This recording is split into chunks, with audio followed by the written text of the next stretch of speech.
এসে গেছে 2025। নতুন বছর, জীবনটাকে নতুন করে সাজাবার নতুন সুযোগ। কিন্তু নতুন বছর তো এর আগেও পেয়েছেন, নিউ ইয়ার রেজলিউশন করেছেন এর আগেও। কিন্তু কি হয়েছে মনে করে দেখুন তো। ফেব্রুয়ারি আসতে না আসতেই রেজলিউশন উঠত শিখে। আজকে আমরা দেখব কেন আমাদের এই রেজলিউশনগুলো ব্যর্থ হয় এবং কিভাবে করলে আপনি সারা বছর তা অব্যাহত রাখতে পারবেন। 1. ফেলে আসা বছরটাকে নিয়ে ভাবুন। নতুন বছরের রেজলিউশন করার আগে পুরনো বছরটাকে নিয়ে একটু ভাবুন। যে কাজগুলো ভালো হয়েছিল তা নিয়ে চিন্তা করুন, যে কাজগুলো ভালো হয়নি তা নিয়েও চিন্তা করুন। এই পর্যালোচনা আপনাকে দেবে নতুন শুরুর ভিত্তি। 2. সুনির্দিষ্টভাবে ঠিক করুন। এক্ষেত্রে স্মার্ট হতে চেষ্টা করুন। না, পোশাক আশাকে স্মার্ট না। স্মার্ট হলো আপনার লক্ষ্যটি সুনির্দিষ্ট হয়েছে কিনা তার কিছু মাপক।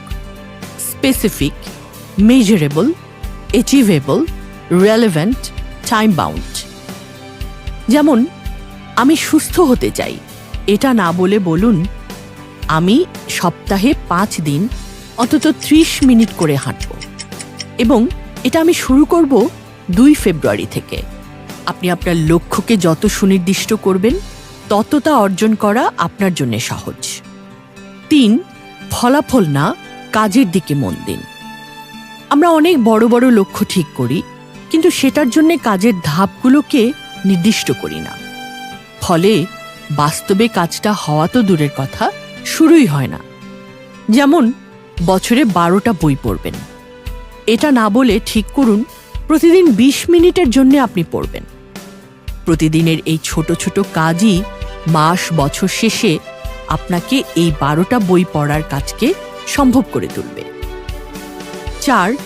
জবাবদিহিতার ব্যবস্থা রাখুন। বেশিরভাগ মানুষই খুব ভালো পারফর্ম করে যখন তাদেরকে মনিটর করা হয়। আপনার নিজের এই লক্ষ্যগুলোতে আপনি এগোচ্ছেন কিনা তা যাচাই করার জন্য আপনি একজন মনিটর নিয়োগ করুন। এটা হতে পারে আপনার কোনো বন্ধু, কোনো অ্যাপ বা আপনার একটা কমিউনিটি, যেমন কোয়ান্টাম ফাউন্ডেশন। এখানে এলেই আপনি বুঝবেন ইতিবাচক জীবনের পথে আপনার এগোনো কেমন হচ্ছে। 5. ঠিকমতো না হলে কি করবেন?